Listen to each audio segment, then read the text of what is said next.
be here. Thanks to Chris and Regine. It's lovely to see so many friends in the audience as well. I should start, I guess. So yeah, no, I've got it written down here just to be clear. Modernising medical microbiology at Oxford. I've been working with them for many years, and they're looking at implementation of whole genome sequencing technology in the UK health service and beyond. And we now have routine sequencing of tuberculosis in the UK health service for all patients with TB, which is, I think, the first place and probably the only place at the moment, but definitely the first place in the world to do that. I'm in the Wellcome Trust Brighton and Sussex Centre for Global Health Research, Brighton and Sussex Medical School, where I'm a research fellow. And I've recently done an artist in residency in a department of chemistry, because I felt there was a massive lack of knowledge on my part of biochemistry, which I needed to fill in. So I've been doing that, and yeah, you mentioned the other things. And and I'm a research fellow in the School of Computer Science at Hertfordshire as well. The Future Emerging Art and Technology project, these FEAT residencies, I was the artist partner, so I've helped to instigate them and help write the original EU grant. And the residencies are based on how I think residencies should work, which I can fill you in on later, but I'm not going to talk about that now. But they're sort of longer term, embedded, and they kind of rely on the artists to kind of manage it themselves. They don't say you've got to be here for 2 weeks and do this or something like that. Sort of grown-up approach to art residencies with science and collaboration.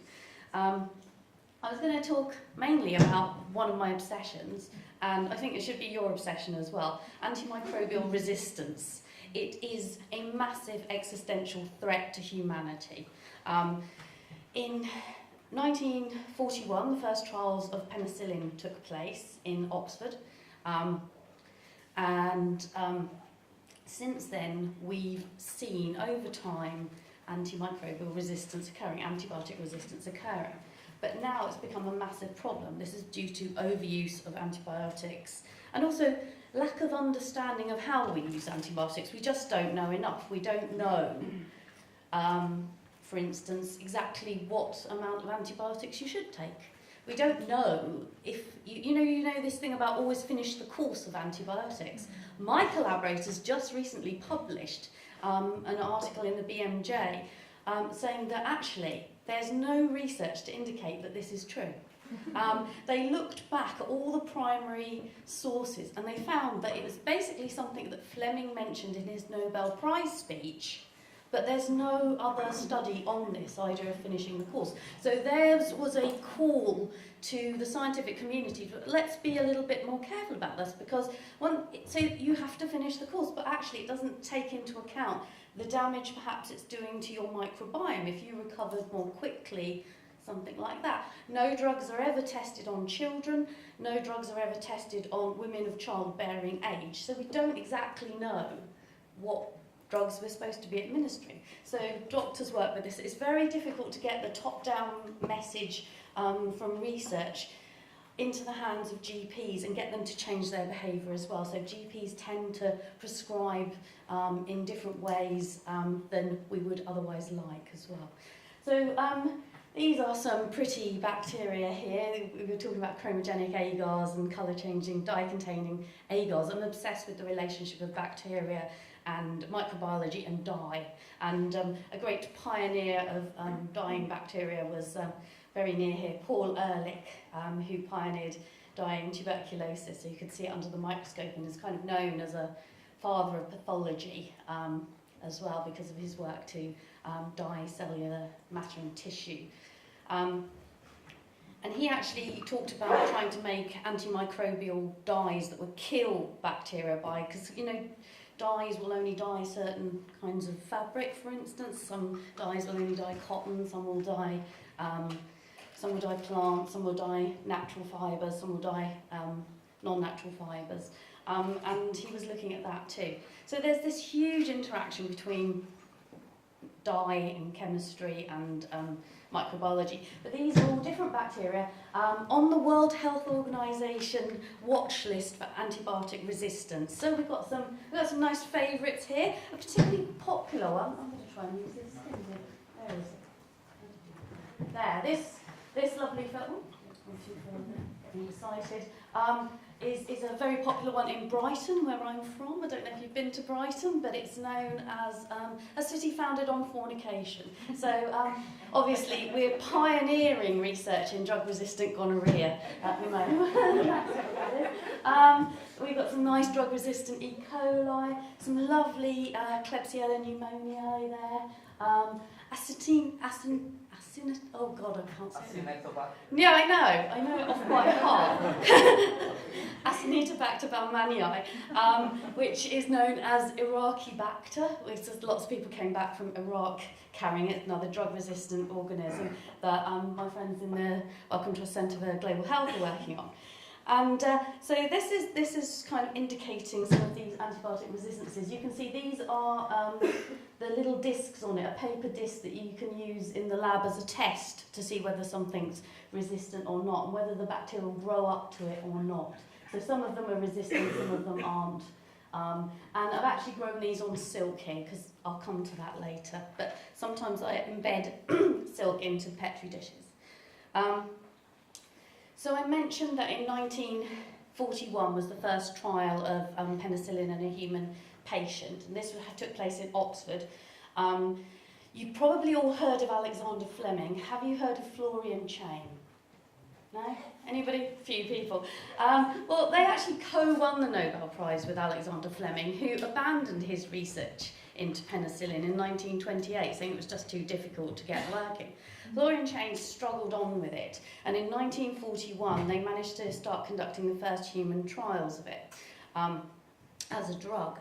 And this was in Oxford during the war, during the Second World War. And they, although they were professors at Oxford University, which is a leading university, they had to become biohackers. And I really recommend going to Oxford Museum of the History of Science and seeing their collection, which is so inspiring. They've got biscuit tins welded together, big piles of biscuit tins with tin cans welded on the side. And this was Florian Chain's culture vessels for culturing penicillin, because they couldn't get the right things. They also used lidded bedpans to culture the penicillin in as well. And there's also in their collection, they made a very, very early prototype pipette made out of wood. And it's absolutely beautiful and fascinating. So I recommend going there. And they also have a personal favourite. They have vials of urine of from the first patient that they tested penicillin on, who was this policeman who they managed to keep alive for 3 weeks. But they couldn't keep him alive any longer. They couldn't make the penicillin in big enough quantities. So they used to keep the urine, because this is another problem with antimicrobial resistance, and a lot of it gets peed out and goes into the water system. But not in the case of Florian Chain, because they used to save it, and the women in the lab would cycle down to the hospital and come back with huge jars of pee from the patients, and they'd re-extract the penicillin. So they were really kind of, really doing quite a lot of the kind of stuff that we do today, I think you could arguably say. And they managed to develop the first true antibiotic, depending on how you define antibiotics, but let's say it is, for the purposes of this. And through different collaborations, they managed to turn it into the kind of the massively important drug that it is today. They found a better mould on a melon somewhere in America, and worked with collaborators in America to ramp up production, so then they could actually use it as a drug. But around this time, obviously, as in the UK, the war was on, we didn't have much, really. Lots of things were rationed, and the UK government said that we should make do and mend. Now, this phrase, it might not translate very well, but it just means get along with things and fix what you can, basically. If your cardigan's falling to pieces, stitch your cardigan up, darn it, patch it. If your clothes are a little bit out of fashion, maybe actually sew them together. Maybe you can put two dresses together and make it different, or something like that. And they launched, at the same time, they launched a utility mark. Let's see if I've got that next, yes. The utility mark. CC41, these sort of weird Pac-Man things there, CC, means Controlled Commodity 1941. So The clothes that conformed to the government's austerity regulations were controlled commodities. But penicillin, as you can see from our problems with antibiotic resistance, and antibiotics have not perhaps been the controlled commodities that they maybe should be. And so this is one of the labels and one of the things I've been working with. And they suggested that we patch, and they used to publish these leaflets. These are the rules of patching. So I became obsessed with this idea of patching and repairing and the relationship of penicillin. Now, a while ago, I sequenced the whole genome of a Staphylococcus aureus that lives on my body. I wanted to understand exactly how whole genome sequencing technology works. This is how you can get the entire kind of genomic sequence of the DNA of a particular organism. Now, that's just one organism on my body. It has 2.8 million base pairs of DNA that I sequenced. There are, we don't know, billions possibly of different species on us, swapping DNA all the time. It's going to be very difficult for us to know, even ourselves, when you think about it like that. But what I found, it was very perverse, because I work a lot with craft, which is quite painful as well, and quite fiddly techniques, and in my case, quite perverse too. I always do all the science hands-on and learn it all. So I decided to learn end-to-end whole genome sequencing. So I did every part in the pipeline, including teaching myself how to do the bioinformatics and how to do the genome assembly to make the work. So that gave me a good grounding. I mean, it took me like 3 years of working in collaboration with modernising medical microbiology to even pluck up the courage to start to tackle this. I would sit in talks and go, I don't know what they said, and write down lots of words and go and look them up afterwards. But I thought, well, I've got to actually do this hands-on to understand it, to be able to kind of communicate it in my work and think about it. So once I did that, I found that the Staph aureus that lives on my body, in front of my nose to be precise, I've got 2 different ones there. Sadly, it wasn't an MRSA, it's not a proper superbug or anything, but which I was a bit disappointed by.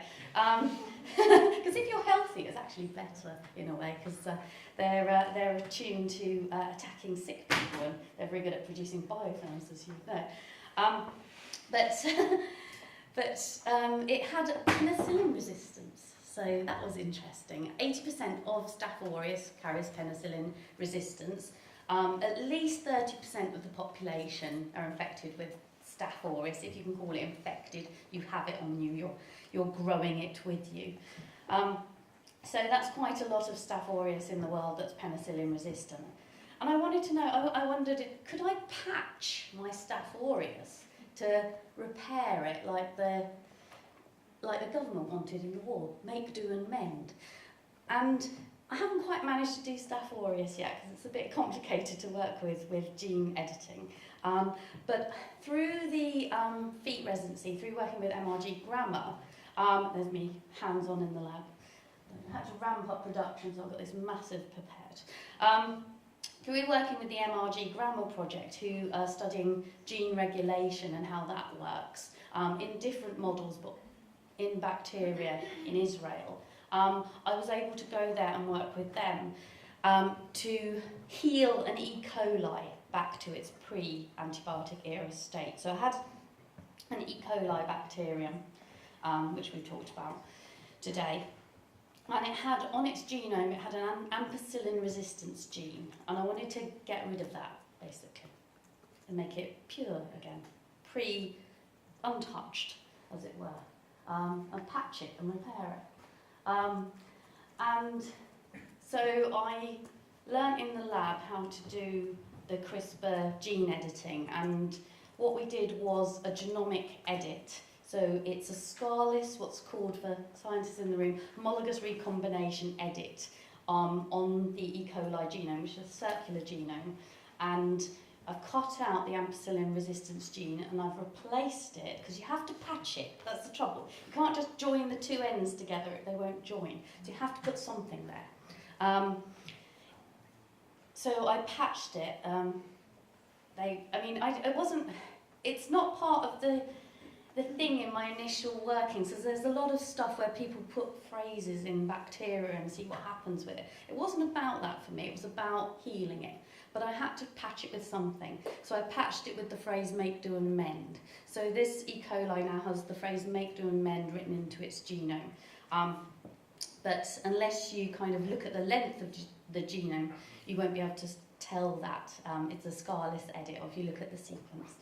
And so CRISPR is this revolutionary gene editing technique that makes it super easy to edit DNA. It's not easy. This is so much bullshit that you get. I mean, I bet you're all getting, blog posts and things sent to you every day saying, hey, easy gene editing with CRISPR, come and get our CRISPR kit and you can do your gene editing in a day. Yeah, it doesn't work like that. This is all a lie. So actually, I mean, it's easier than it was. I mean, instead of taking, 2 years of your PhD, it'll take 3 months of your PhD to get it working if you're lucky. The edit I was doing was similar to other edits that they've done in the lab. This is one of the top labs in the world working on this, and they're working in collaboration with the Wellcome Sanger, who I also did a residency with, which is one of the largest labs in the field. They actually were instrumental in sequencing the human genome. They have, it's quite hard, and I think the AdGene website says that there's a less than 10% success rate on homologous recombination edits, even in bacteria, so it's quite hard to do. The other 2 PhD students in the lab, their modifications at the same time failed.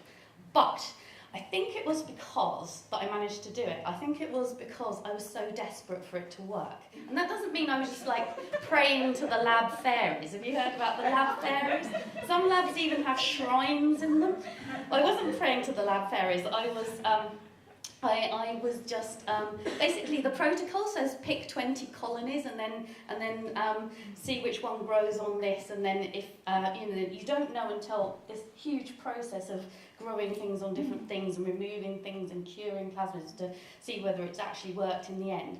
I picked 60 colonies, which is like every single possible colony that you could possibly have instead of the protocol, like anything that was like a clean colony. And one of those colonies potentially contained the edit, and I was bloody lucky that it actually did contain the edit at the end. So it's not as easy as it looks. And you don't know until the very, very, very end, when you get the Sanger sequence back, that you've really done it. You have to do all these processes, so it's not easy. It stands for clustered, regularly interspaced short palindromic repeats, and it's basically there are repeating bits of DNA through genomes which you can use to kind of say the rhetoric as molecular scissors to easily cut and paste DNA. So that is the first moment of E. coli M&M, make, do and mend. It's not made of M&M. And this is an actual CC41 dress that was full of moth holes and holes, and so I patched it. I patched it with silk grown, like I did in the first slide, that was grown on the agar, chromogenic agar, with my E. coli make, do and mend strain, and then it's sterilised and then stitched into the dress. On the sides of the dress we've got 2 jars, there's a few close-ups of it. This one contains the antibiotic discs for all the antibiotics commonly prescribed in a hospital. We basically went round Oxford Hospital and we got all their antibiotics, put them in the jar, one of each. So it's not very many in our antibiotic arsenal, is it? So that was, you could, yeah. I don't know, do you want to do some experiments with driving antibiotic resistance? It's not beneficial, but scientists deal with it, obviously. And then in the other jar is the 2 little bits of paper, fairly innocuous looking bits of paper, but they've got plasmids dried into them. You're not allowed to show, in a lot of Europe, you're not allowed to show genetically modified organisms alive unless you can sort of do it. You can get like GMO licenses transferred to gallery spaces and stuff, how Boland did it in London. But it's quite tricky, and they make you do a lot of paperwork. But I wanted to show the kind of the mechanisms of gene editing. So it's everything you need in this jar. If you've got we use top 10 E. coli. So you've got top 10 E. coli. You've got everything else you need there, the plasmids, to do the CRISPR edit, dried into the paper. So they're there in the gallery. So these are these two mobile bits of DNA containing the edits, so containing the molecular scissors and then containing my phrase make, do and mend dried into it. So if you put those bits of paper in water, you can extract the plasmid DNA that you need to do the edit. Then shown next to it, quite intuitively, I used this sewing machine. It's a tiny sewing machine about this big that I actually had in my studio. And it was my mum's sewing machine when she was a child, and she used to patch things in the war with it in her little toy sewing machine. She said she used to use it a lot for making stamps, though. She'd just do perforations in bits of paper and design her own stamps. But she also used to sew and patch things with it, with this old Singer sewing machine. This is tiny. And I just felt that that needed to be there alongside the work, and it's there sewing together the E. coli with some other bacteria.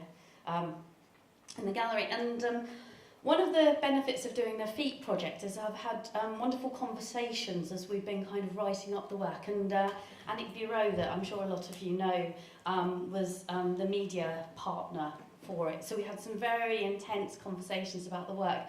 And although I kind of used this sewing machine quite intuitively, she said that she kind of viewed it as a metaphor for the idea that we're playing with this stuff. But we don't really know what the consequences might be. So but also, I mean, that was always an idea in my mind with the work, is that, you know, we didn't control penicillin, but we're trying to control access to CRISPR now. Mm-hmm.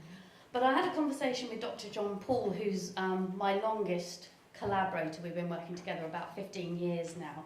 He's the Public Health England microbiologist for London and the South East now. And he said, well, we're trying to look at ways that we could, you know, control this stuff, but he said it's very difficult. You could just do it in your shed. So, like, how is the UK government going to kind of control this? So they're trying to control it. Should they?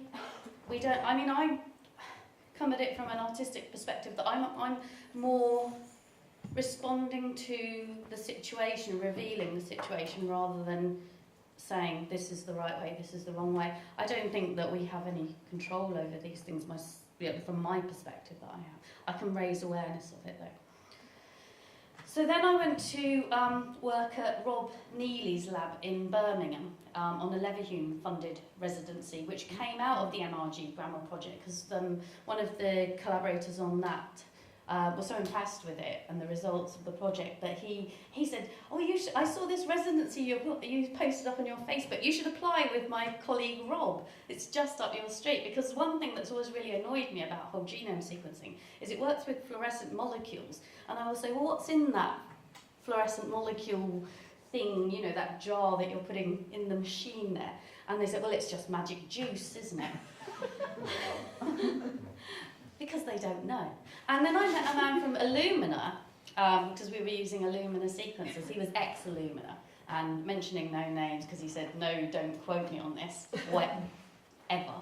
But I'm gonna, because he doesn't know. I've forgotten who he was now, so I can't even tell you who it was. But he told me that, well, we change the recipe all the time. The researchers don't know, and we don't tell them, but the recipes are constantly changing. We're improving them. So, you know, you're doing these sequencing projects all the time, but you might be getting slightly different results. This is very typical with things like the MinION sequencing, which it works in a slightly different way, but the results can be hugely affected by the changes that the companies producing them do. And Rob was working with something called super resolution microscopy with fluorescent molecules.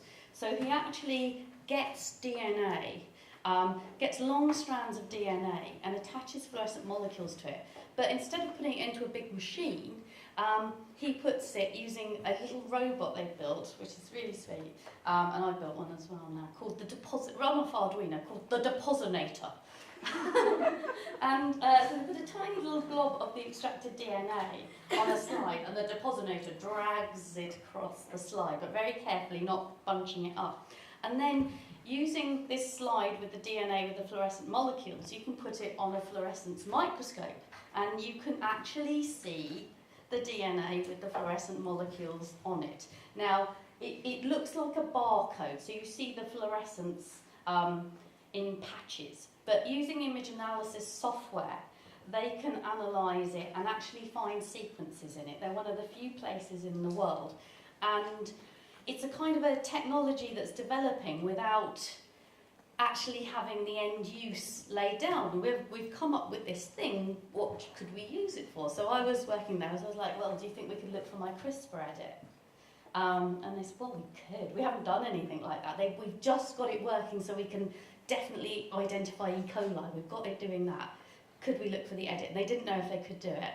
And we worked together and extracted the DNA from my bacteria, which is quite tricky because I had to have it shipped from Haifa and then I had it shipped to Birmingham, and it was all quite complicated because my usual labs that I work in can't have it because they don't have licenses to handle GMOs because they all work with clinically important, like category 2, category 3 human pathogens.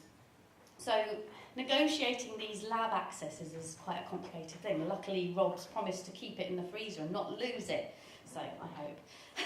And we managed to look at it under the microscope. So we saw, for the first time, as far as we know, the first time we've visually seen a CRISPR edit under the microscope. And I took the data from that and I made a big double screen video installation. And then it was around these kind of other things which reference our chemical text. Because what I noticed was that the rhetoric of this kind of work is very much like the rhetoric of alchemy. They talk about creating new panaceas that will be able, if we can understand this, we can cure things, we can cure everything. We might be able to work out a way of, understanding the DNA curing death, perhaps, so this immortality search, and even the alchemical goal of transmuting matter, the idea that you could make a living thing from scratch. It's got these very similar things that I noticed. And I used bread in the installation. I baked bread with the DNA bases in the sequence of my CRISPR edit, and there were kind of different things, diamonds, and which is one of the components of DNA, and different elements in it that make up DNA were all part of the thing. And I used all these clamp stands, but I made them into, not clamp stands, they're tripods that you use in chemistry labs. You probably had them at school. But I piled them up together so they made our chemical symbols. So it was playing with that as well. A lot of this work you can see now, right up until 18th of March at Oxford Museum of the History of Science, where I've got a solo show of a lot of work in it, and it's really beautifully installed. I'm really pleased with it, so do go and have a look if you get the chance. And you can also see Florian Chain's bedpans and biscuit tins there, so it's well worth it. In the Science Gallery, Dublin at the moment, there's my antibiotic resistance quilt, which is those silk pieces that I showed in the beginning, now sterilised and stitched together in this quilt. So all the nasty bugs that are on the World Health Organization watch list there that you can go and cuddle up with. The show's called In Case of Emergency, so I thought a quilt that you could hide under would be quite nice. And quilts are traditionally a storytelling device, and I've made works with quilting before, so it seemed like a very good way of doing this for that show. And on the theme, just to really update you on the superbugs issue, so there's a massive show, it's going to be on for 18 months in London at the London Science Museum, Superbugs, the Fight for Our Lives, which makes all this very explicit. And kind of very surprisingly, they've used the bacteria that we created, mainly at the Wellcome Trust Brighton and Sussex Centre for Global Health Research, they look alive, but they're killed. And it was quite a lot of work to do that. So you can go and see our deadly pathogens that look very much alive in the Science Museum. It's not exactly art, but it took an artist. They had to approach an artist because they couldn't find any scientists that would even consider starting the project without me having this collaboration with them. So it's all scientists that I collaborated with that helped to make this, and we made it at the Brighton and Sussex Medical School, and with modernising medical microbiology. So go and have a look at it and go and see our deadly bacteria as well. It's well worth it. And links to my collaborators and Patreon page, because I'm a starving artist. Thank you, Anna.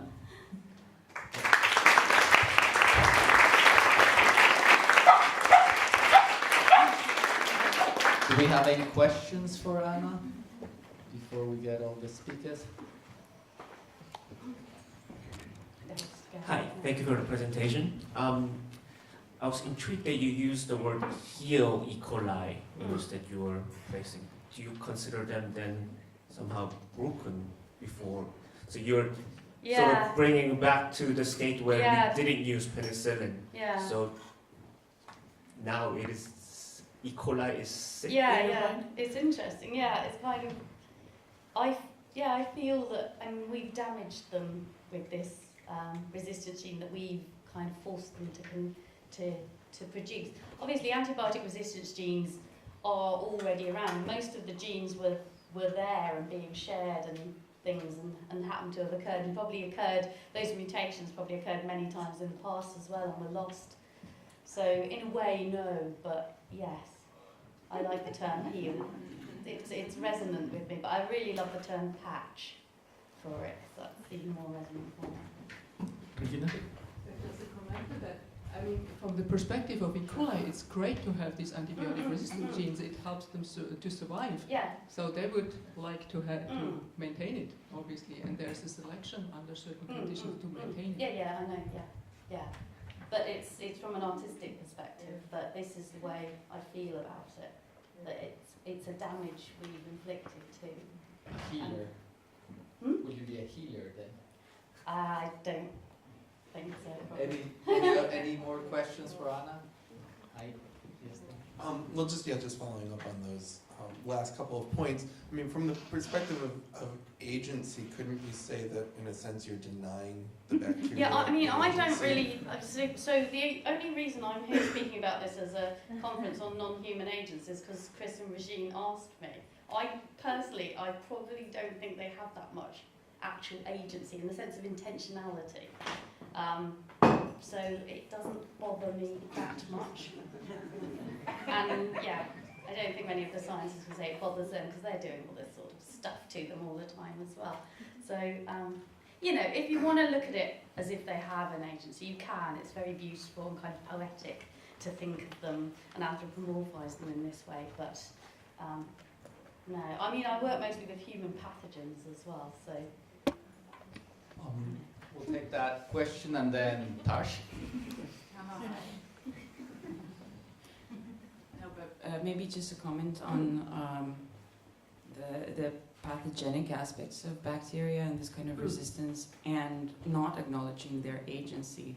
Actually, if we were to look at it from that perspective, as in antibiotics not just killing other bacteria, but also being used for interbacterial communication or as agents of negotiation, we would perhaps come up with wiser strategies as to how and stuff to use it. So, it would, even from the very anthropocentric perspective, it would make sense to acknowledge. I mean, to understand bacteria properly, you have to think of it from the perspective of the bacterium and have this bacteriocentric view in what do they want. But then I'm imposing that kind of agency, I suppose, in a way. I mean, I've done in the past I did a lot of work around consciousness. And so I had a lot of debates with philosophers over this. And to me, bacteria don't really conform to that. As a thinking agent in its own right, they behave, they react. But I mean, it's a grey area, and it's very poetic to think of them in that way, I think, as well. And yes, it would be beneficial to, perhaps in our dealings with them, to imagine that I'm not going to say that it's there. Dash. More of a comment, really, I guess, in turn. Thank you, Shvela, for the return kind of to yesterday's discussion about agency and Barad. And one of the things that's been very important for me with Barad's idea of agency is that there is no need for intentionality. So I don't know. Yeah. So she talks about matter having agency from electrons to all scales, and so, or even sub-electrons probably, but so agency in her idea means that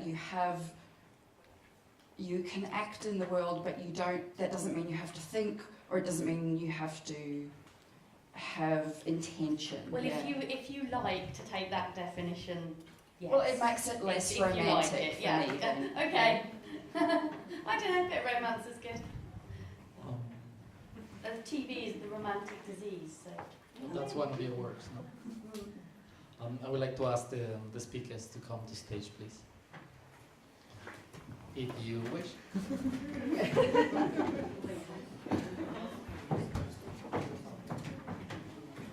So we will open a round of questions now. I'll do something a bit unconventional. I hope the curators don't kill me. What will you ask each other? But I would have a question for Anna, because in my art school we debate if we offer CRISPR workshops for our students now on a regular basis, because one of our professors in these cross-disciplinary strategies is René Schröder, and she was one of the core collaborators for Emmanuelle Charpentier when she developed with her collaborators the tool CRISPR. So we think, and the students think, it's a very nice idea because they think it's cheap and easy. And we work with the Vienna Open Lab, and we have a lab, we have the CRISPR kids and everybody happy. But the science side have a very similar argument like you have. They don't want students like art students to go into that field. Well, so that's not exactly my argument. I don't think artists should go into that field. I wouldn't say that at all. That's completely fine. It's just raising the issue: should we control it or not? I mean, if they're saying it's quick and easy and you're using little kits and stuff, and if they're expecting a quick and easy result, they're not going to do anything much anyway. I don't think. They're going to have a nice time learning how to pipette endlessly, which is the very important training for anybody working in this, to actually be able to do that kind of. I would support them learning it. I think, because it's a fantastic challenge to kind of actually try to do something. I mean, it doesn't have to be a very difficult edit or something, or and you do it in bacteria, I assume. You do it in like eukaryotic cells, because that's got an even worse success rate, and then you don't know what you're doing. Just a comment to the CRISPR technology. It's actually easier to use it in eukaryotic cells, and there's a reason for that, because eukaryotic cells have never seen any of the components of CRISPR. So CRISPR is of bacterial origin, and so bacteria that have the CRISPR system, they really take care that they don't cut their own DNA to pieces, probably. And there are still many details about the CRISPR system that we don't understand, and so also how bacteria protect themselves against their own CRISPR system. And this is why it's more complicated to use, or more difficult to use CRISPR in bacteria. They have means of defense, basically. And the eukaryotic cells, they're completely helpless, so they don't know this system, and they succumb. We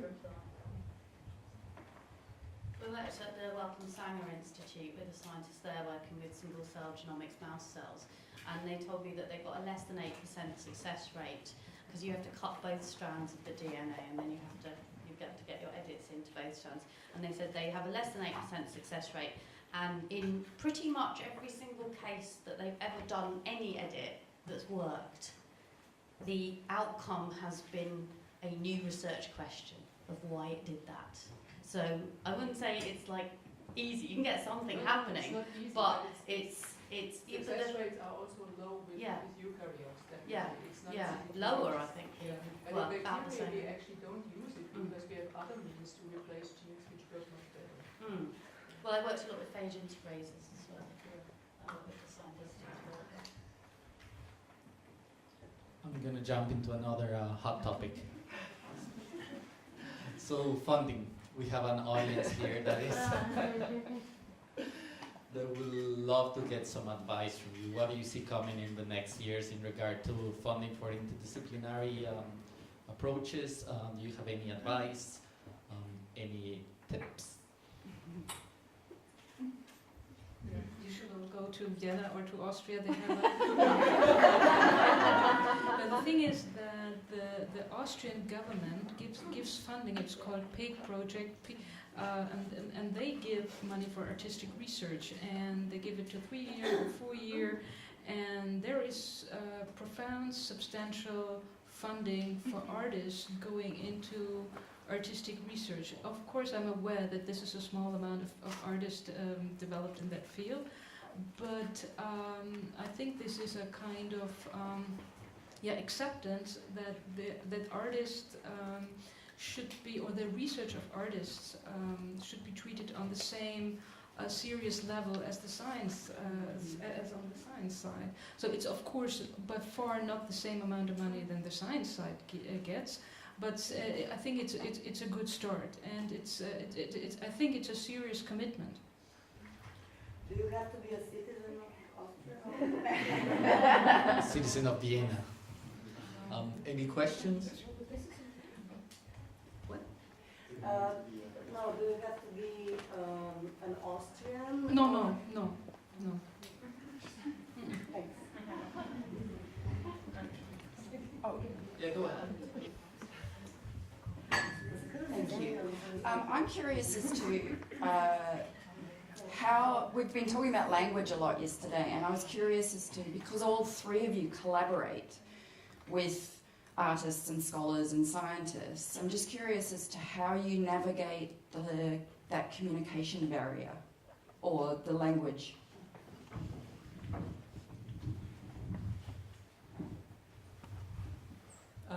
This is actually a very difficult process, and it takes time. So I have been a member of this Excellence Cluster Image Knowledge Gestaltung, which is a hugely interdisciplinary endeavor. So there are people from art history, cultural sciences, all kinds of humanities. There are designers, there are material scientists and biologists.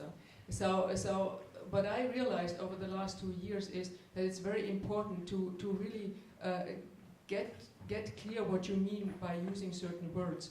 And so, I mean, this is something that you start with when you study philosophy as well as with science. I mean, get your terminology right, yeah? And know what you mean by using certain words. So for instance, yesterday we had a talk, the keynote talk, and there were keywords in there, things like life, evolution, species, and so on, and they were suddenly used in a different way that scientists would use them. And in principle you can do that, but then you have to explain why you do that, and in a conversation or cooperation with scientists, it's very difficult if you change the words. So really get your language straight and know what you mean by using certain terms and notions, basically. And this takes time, because the same kind of words are used in a different sense in different kinds of in different fields.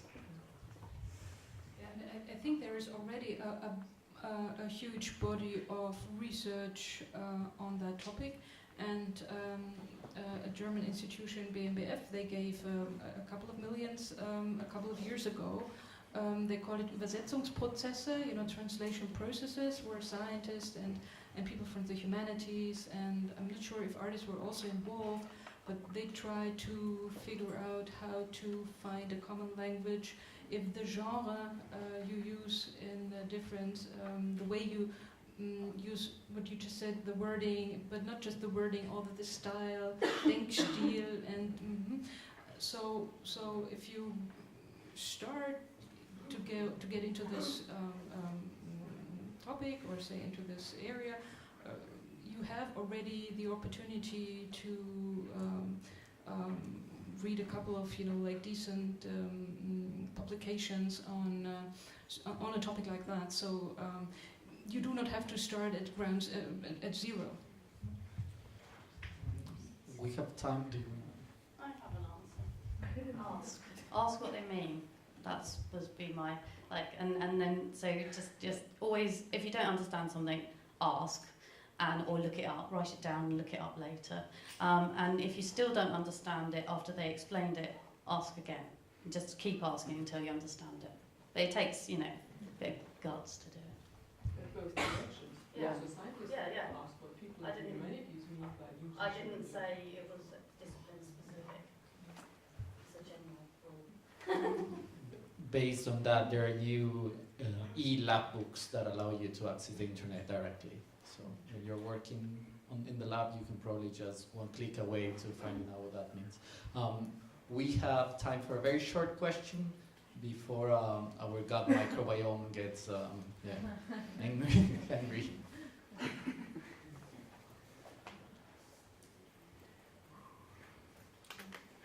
All right. Then I would like to, thank you. I would like to thank you all for this amazing intellectual journey.